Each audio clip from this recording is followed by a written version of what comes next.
আজ দেখতেছি যারা একসাথে লড়াই করেছে কালকে তারা ছিন্ন ভিন্ন হয়ে যাচ্ছে কেন? এনসিপি থেকে পদত্যাগ করেছেন দলটির সিনিয়র যুগ্ম সদস্য সচিব ডক্টর তসলিম জারা। এছাড়াও জামাতের সঙ্গে জোট গঠনে আপত্তি জানিয়েছেন দলটির 30 নেতা।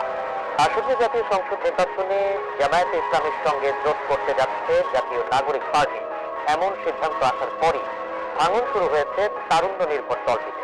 জামায়াতে ইসলামের সঙ্গে জোটে আপত্তি জানিয়ে নাহিদ ইসলামকে চিঠি দিয়েছে এনসিপির বেশ কয়েকজন নেতাকর্মী। বাংলাদেশের রাজনীতি স্থিতিশীল হবে না, এটা আমি অনেক আগেই বলছি। কারণ সমাজের মধ্যে যে দ্বন্দ্বগুলো আছে না, সে দ্বন্দ্বগুলো এখনো তীব্র। এই দ্বন্দ্বগুলো ফয়সলা না হইলে বাংলাদেশের রাজনীতি স্থিতিশীল হবে না। বিএনপি বলার চেষ্টা করে যে আমি স্থিতিশীল হওয়ার পথে একটা অন্যতম প্রধান বাধা, আমার নাম দিচ্ছে উস্কানি ভট্টাচার্য, আরো কত নাম যে পাইলেন, আগে কইতে হেফাজতি ভট্টাচার্য। যাই হোক, বিপ্লবোত্তর বাংলাদেশকে যেভাবে করা দরকার ছিল সেটা করতে দেওয়া হয় নাই, ভয়, শঙ্কার, ষড়যন্ত্রের কারণে। বিপ্লবোত্তর বাংলাদেশকে যারা করতে পারতো তাদের বিপ্লবের উষারঙ্গে দূরে ঠেলে দেওয়া হয়েছে। বিপ্লবকে বিপ্লব বলে স্বীকারই করা হয় নাই। সেই কারণে বিপ্লবকে কেমনে ম্যানেজ করতে হবে এটা বোঝা যায়নি। আসলে তো হয়েছে একটা বিপ্লব, সেই বিপ্লবকে তো ম্যানেজ করতে হইতো। বিপ্লব বলে যদি স্বীকার না করে তাহলে ম্যানেজ করবে কেমনে, তাই না? তোমার হাতের পরিচয়টা বাঘের বাচ্চা, তুমি ওকে বিল্লাহের মতো করে ম্যানেজ করলে চলবে না তো। এই কাজ যারা করেছে একদিন একেবারে ধর্মনি ঘেটে ধরে ধর্মনি সব বিশাল বুদ্ধিজীবী সেজে গেছে। বিপ্লবের পরে বিপ্লবের শক্তিকে ঘরে পাঠিয়ে দেওয়ার চেষ্টা করা হয়েছে।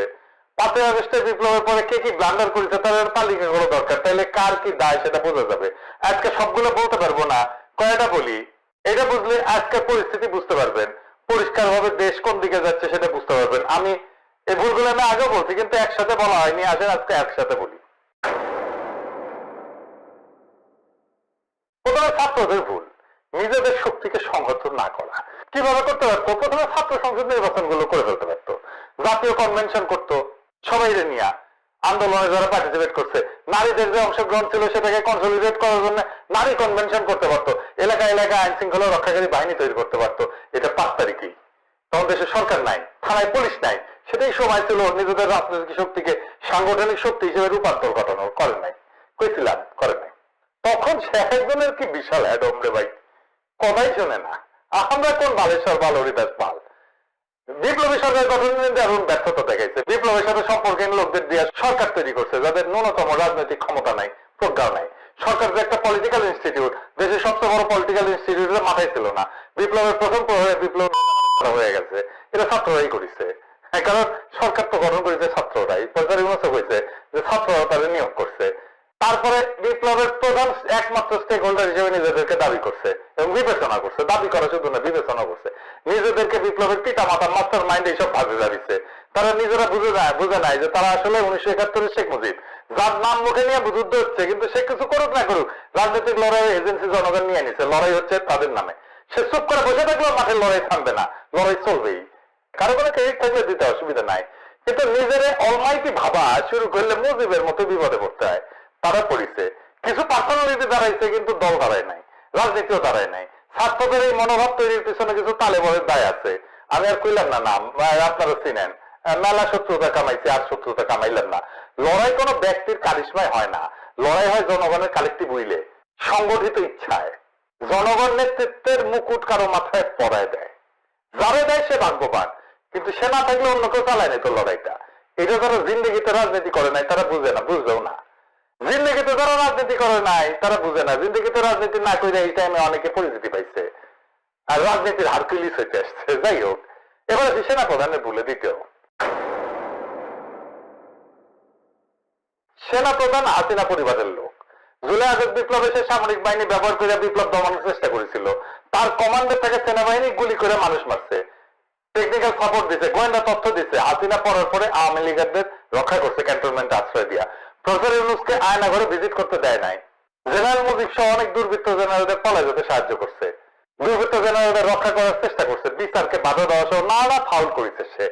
তার সবচেয়ে বড় চিন্তা তাদের কে প্রোটেক্ট করবে। এই চিন্তায় কোনো অসুবিধা নাই। আমি যদি ওই জায়গায় থাকতাম তাহলে আমি চিন্তা করতাম যে আমার চাকরি চলে গেলে আমার কে প্রোটেক্ট করবে। সেই জন্য সে নানা প্রজেক্ট নিছে। খালেদা জিয়ার সাথে দেখা করে একটা নেগোসিয়েট করেছে, বিএনপির সাথে অ্যালাইন করেছে, নিজেকে ইন্ডিয়ার সাথে অ্যালাইন করেছে। এর ওরে টাকা পয়সা দিয়ে দলে টানতেছে। কারে কারে টাকা টুকা দিয়েছে সেটা না বলি, কিন্তু কেমনে টাকা দিচ্ছে, কই টাকা দিচ্ছে সেটা একটা একটা একটা একটা হিন্ট দেয়া দিই আর কি। ধরেন যে একে আজাদ, সে একটা ক্যাশিয়ার হয়েছে ওয়াকার সাহেবের টাকা হাত দিয়ে ধরতে হয় না। কোনো আজাদ সাহেব এই যে ছাত্রদের তো আপনাদের সাহায্য দরকার, চাও রাজনীতি করতে আসছে, খরচাপাতি আছে না, আমাদের সবারই সাহায্য করা দরকার, তাই না? দেখেন তো কিছু যদি করবে পারেন তো হয়ে গেল। ওই যে শহীদ পরিবারের ইফতার পাচ্ছে, শোনা যায় একে আজাদ ছিল এটা বড় ডোনার। যাই হোক ওয়াকার সাহেব, আপনি তো রাজনীতি করেন নাই জিন্দগিতে, আপনিও আর একটা তালে বড় হয়েছেন, কিন্তু কাজটা তো পলিটিক্যাল। পলিটিক্যাল কাজটা কিভাবে করতে হবে সাজেশন তাদের আপনারা দিতে পারবে একমাত্র রাজনৈতিক লোকেরা। আন্দারে কোন ধরে ট্রাই করতেছেন আপনি? আপনার হচ্ছে সামিরা দিয়া আল জাজিরা ডকুমেন্টারি নিজের হাইলাইট করেছেন, এরে ওরে দিয়া নিজের হাইলাইট করাচ্ছেন, ঘোষ স্টোরি লাগাইতেছেন, এই যে দেখেন তো এটাতে হয় না। ওয়াকার সাহেব, আপনারে আমি রাজনীতিতে সিম্পল কৌশল শিখাই দিই, বিনা পয়সায়। সৃষ্টিকর্তার পরে জনগণ তার অনুগত হবে, আর কিছু লাগবে না। রাজনৈতিক দল জনগণ না, কিন্তু বিদেশি রাষ্ট্র জনগণ না। জনগণ কারে বলে সেটা জানতে হবে। জনগণ মানে সিভিল ভয়েস। সিভিল ভয়েস চিন্তা হবে আপনারে, এইটা একটা পলিটিক্যাল টাস্ক, এইটা পাবলিক রিলেশন না রে ভাই। আর পাবলিক রিলেশনকে পলিটিক্স ধরতেছেন, আর আপনি যা করতেছেন তা সবকিছু বিপদ বাড়াইতেছে রাষ্ট্রের, আপনার নিজেরও। আপনার মাথা ঠান্ডা করে চিন্তা করেন ওয়াকার সাহেব, আপনি তো বিএনপির সাথে সিস্টেম করেছেন, ইন্ডিয়ার সাথে সিস্টেম করেছেন, আওয়ামী লীগের সাথে তো সিস্টেম আছেই। আপনাকে অনিশ্চয়তা কাটছে, বিপদ কাটিছে, কাটে নাই, কেন কাটে নাই নিজের জিজ্ঞান। কারণটাও কয়ে দিই, কারণ হচ্ছে যে আপনি এখনো জনগণকে রিচ করতে পারেন নাই। এবার আসি জামাতের উল্লে। জামাত তার ৭১ ভূমিকা নিয়ে কি করবে এটা বুঝতে পারতেছে না। সে সবসময় ভয় থাকে, এই মনে হয় তার জয় বাংলা করে দিল ৭১ নিয়ে, তার যে জনসমর্থন পাচ্ছে এটা মনে হয় সে জানে না। সে আত্মবিশ্বাসী হইতে পারে নাই। জ্ঞাতা পোলা দেখেন না, জ্ঞাতা পোলা নিজের পদে নিজেই ভয় পায়। ওই জামাত নিজের জনপ্রিয়তায় নিজেই ভয় পায়। সে কিভাবে করবে নেভিগেট এই পরিস্থিতিতে বুঝতে পারতেছে না। একবার সন্তোষ শর্মারে আনে, আরেকবার বিএনপির সাথে অ্যালায়েন্স করতে যায়, একবার রোজার আগে নির্বাচন চায়, আরেকবার ইন্ডিয়ার সাথে বসে কথা বলে, একবার সংস্কারের পরে নির্বাচন চায়। এক্স্যাক্টলি কি চাই সেটা স্পষ্ট না। জামাতের মধ্যে কিছু এলিমেন্ট আছে যারা গোয়েন্দা সংস্থার পারপাস সার্ভ করে। শাহবাগে গিয়া গোলাম আজমের বাংলাদেশ স্লোগান তারাই দিচ্ছে। জামাত জিন্দেগিতে পার্সোনালিটি কাল্টের রাজনীতি করে নাই, এই স্লোগান জিন্দেগিতে দেয় নাই। গোলাম আজমের বাংলাদেশের স্লোগান তারা জিন্দেগিতে দেয় নাই। কে দিল তাইলে? তার মধ্যে থেকে কারা দিছে, কারা কে শিখেছে তাহলে? এটা জামাতের টিচিং না, এটা কে শিখেছে তাহলে? ইন্ডিয়া শিখে দিছে কয়েকজন রে। আবার তারা মনে করে ইলেকশনে জেতার জন্য যে টাকা দরকার সেটা তাদের নাই। যাই হোক, এটা পরে আরো বিস্তারিত আলাপ করবো নি। এবারে আসেন একটু বিএনপির ভুলে আসি। বিএনপি মনে করেছে যে আমরা এই তো ক্ষমতায় চলে এসেছি।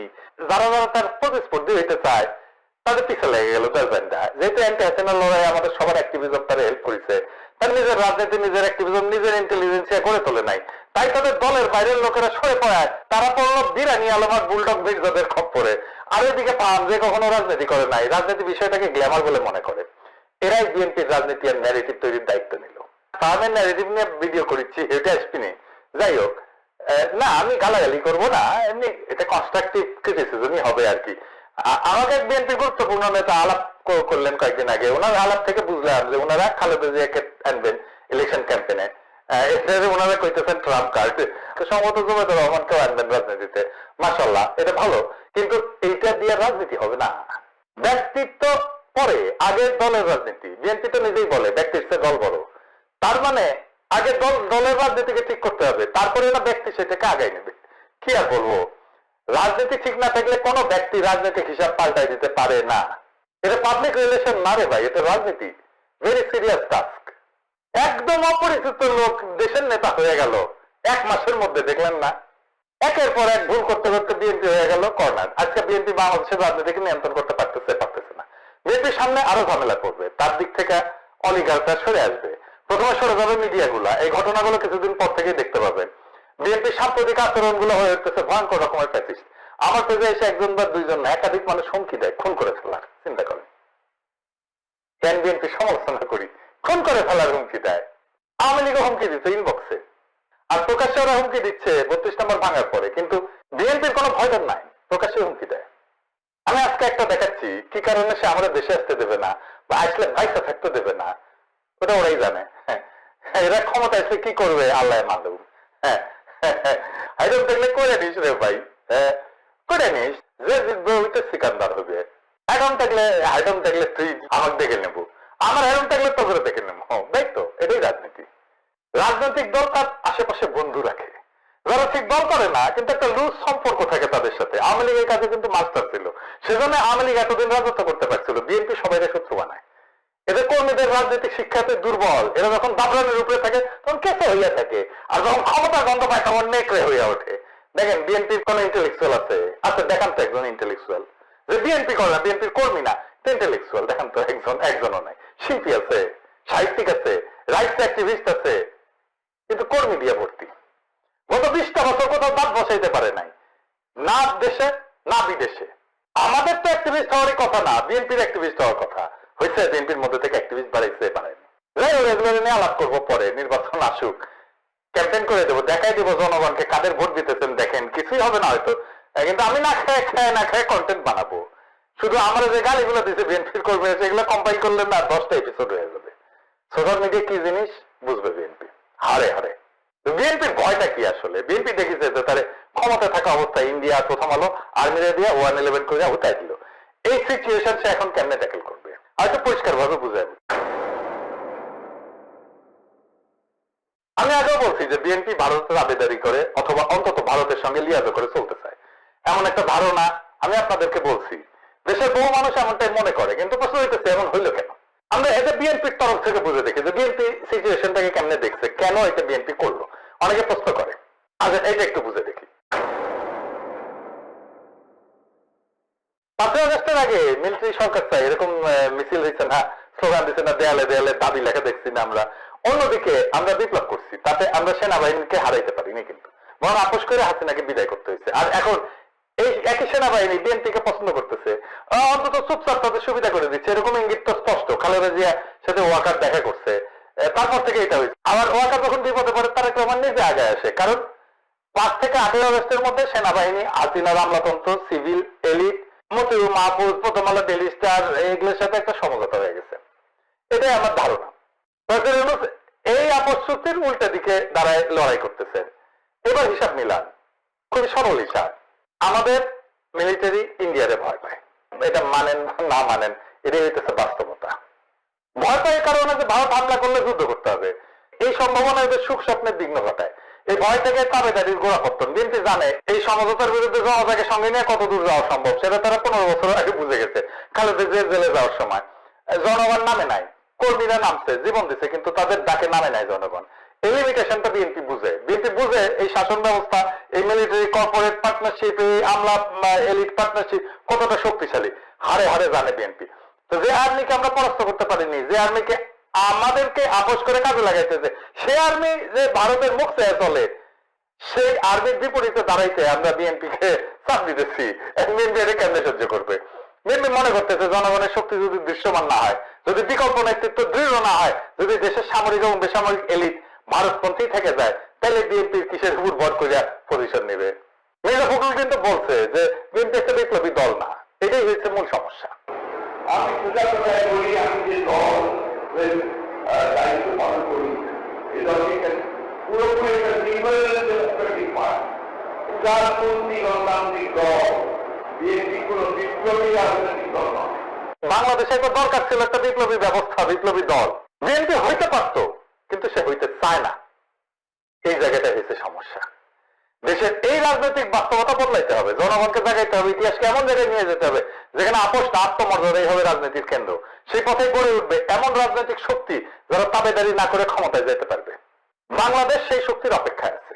বাংলাদেশের জনগণ বোঝে বাংলাদেশে হাসিনা ফ্যাসিবাদ, বাংলাদেশের দুর্দশার কারণ হচ্ছে ভারত। ভারতের সকল ইন্টারেস্টকে বাংলাদেশে পরাজিত করেই বাংলাদেশের রাজনীতিকে আগাইতে হবে। বিএনপি ভারতের সাথে যে আন্ডারস্ট্যান্ডিং করছে, এই আন্ডারস্ট্যান্ডিং এর জন্য আওয়ামী লীগের নিষিদ্ধের প্রশ্নে সে মাঠে নামতে পারে নাই। সার্জেন সাহেব কইছে আমাদের কেন শাহবাগে যাই আওয়ামী লীগ নিষিদ্ধের কথা কইতে হবে? আমরা তো প্রফেসর ইউনুসকে বলেই আসছি।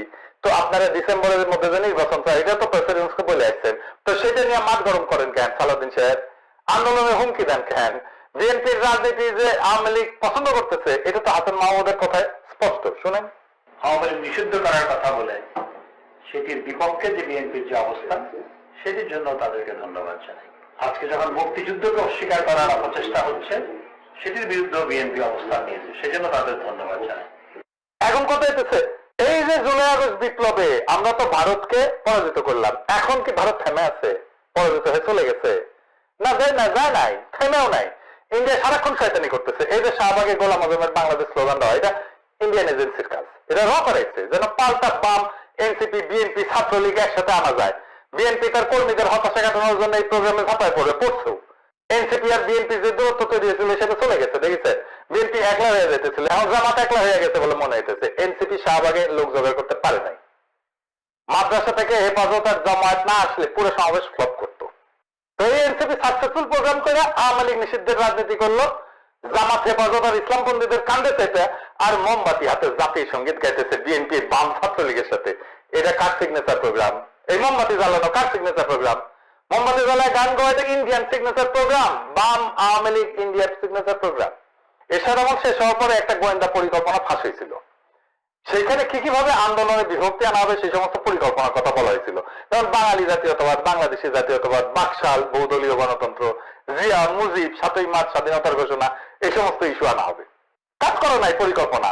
এই জাতীয় সঙ্গীত আর গোলাম আজমের বাংলাদেশে বিতর্ক একই জিনিস, দেখতেছেন না? কিন্তু দেখেন এটা প্রতিক্রিয়া কি হইল। প্রতিক্রিয়া মাহফুজ এমন শুরু করলো, সে আওয়ামী লীগের ভাষায় কথা বলা শুরু করলো, আওয়ামী লীগের ন্যারেটিভ নিয়ে কথা বলা শুরু করলো। এনসিপিও তাই করতেছে। জামাতের রাজনীতি ক্রিটিক আছে, সমালোচনা আছে, আপনি সেটা করতেই পারেন, সে অধিকার সবার আছে। কিন্তু লীগ যে ভাষায় করে, যে বয়ানে করে, সেই ভাষায়, সেই বয়ানে যখন জামাতের সমালোচনা করবেন তখন আপনি ইন্ডিয়ার পারপাস সাফ করতেছেন। বিএনপি সে একই ভুল করছে, এনসিপি একই কাজ করতেছে। তো ভাই কি তুমি তো রয়ের খপ্পরে পড়িছ। এনসিপির সম্ভাবনা তারা শেষ করে দিচ্ছে। আমার মনে হয় না আর এনসিপি দাঁড়াতে পারবে। তারা এখন বিএনপির সাথে একটা অ্যালাইনমেন্টে যাবে, তবে এনসিপি ভাঙবে। আমার অনুমান হাসনাত থাকবে না, এনসিপিতে হাসনাত থাকতে পারবে না। হাসনাত বাইরে হয়ে গেলে এনসিপির 80% হাসনাতের সাথে যাবে। বাংলাদেশের মেইন স্ট্রিম রাজনীতি হবে ভারতীয় আধিপত্যবাদের বিরোধী ইসলামী ধারার রাজনীতি। এই জায়গাটা কার্যকর ভাবে মার্চ ফর গাজা আর শাহবাগ 2.0 পূরণ করতে পারত। এইটা ইন্ডিয়া বুঝে গিয়ে, মানে এই জায়গায় যে ঐক্যটা হয়েছে না, সেইটাই পূরণ করতে পারতো এই গ্যাপটা। এইটা ইন্ডিয়া বুঝে গিয়ে করে দিল এই ঐক্যে।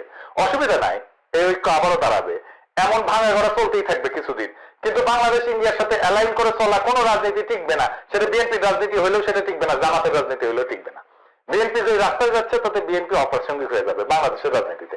আগামী 20 বছরের মধ্যেই সম্ভবত আমরা আর একটা মুসলিম লীগ দেখতে যাচ্ছি। কি আর করা, আগামী রাজনীতিতে বিএনপিকে সহযোদ্ধা হিসেবে পাইলে ভালো হইতো, কিন্তু বিএনপি সেই দম নাই।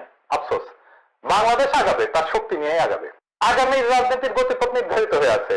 যে এটা দেখতে পারে, এটা যে ধারণ করতে পারে, তারাই আগামীর নেতা। সেই নেতাদের অপেক্ষায় আমরা আছি।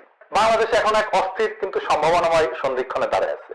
এখানে বিভ্রান্তির সাথে জন্ম নিছে নতুন ঐক্যের বীজ। যারা আজ বিভ্রান্ত তারা কাল নির্ভীক হইতে পারে, যারা আজ প্রতারিত তারা কাল প্রবল প্রতিরোধ করতে পারে। এই বিশ্বাস আমাদের ধারণ করতে হবে। আমরা দেখছি বিপ্লবের পরে বিপ্লবীদের অবমূল্যায়ন হয়, সুবিধাবাদীরা ক্ষমতা কুক্ষিগত করে, আর পুরনো খেলোয়াড়রা নতুন চেহারা করে ফিরে আসে। কিন্তু ইতিহাসের রথচক্র তাদের থামায় না। জনগণ ঠিকই নতুন রাজপথ খুঁজে নেয়, নতুন নেতার মুখ চিনে নেয়। আজ বাংলাদেশ সেই সন্ধিক্ষণ যেখানে জনগণ ফ্যাসিবাদ নয় আত্মমর্যাদা চায়, তবেদারি নয় স্বাধিকার চায়, আর ছলনার রাজনীতি নয় নির্বাচন গণতান্ত্রিক বিকল্প চায়। আমরা যারা আজ এই বাস্তবতা চিহ্নিত করছি, আমাদের কাজ শুধু সমালোচনায় থেমে থাকা না, আমাদের কাজ হচ্ছে সেই ভবিষ্যতের ভিত্তি গড়ে তোলা, যেখানে আপোষ নয় আদর্শ থাকবে, যেখানে নেতা নয় নেতৃত্ব থাকবে, আর যেখানে ভারত নয় বাংলাদেশই হবে বাংলাদেশের রাজনীতির কেন্দ্রবিন্দু। এইটা সময়ের দাবি। যারা সাহস করে সত্য বলবে, পথ দেখাবে, জনগণের পাশে থাকবে, তাদের দিয়েই গড়া হবে নতুন বাংলাদেশ। এটাই আমাদের আগামী রাজনীতি, এটাই আমাদের অভ্যুদয়। জয় হোক জনগণের, জয় হোক বাংলাদেশের। বিপ্লব দীর্ঘজীবী হোক, ইনকিলাব জিন্দাবাদ।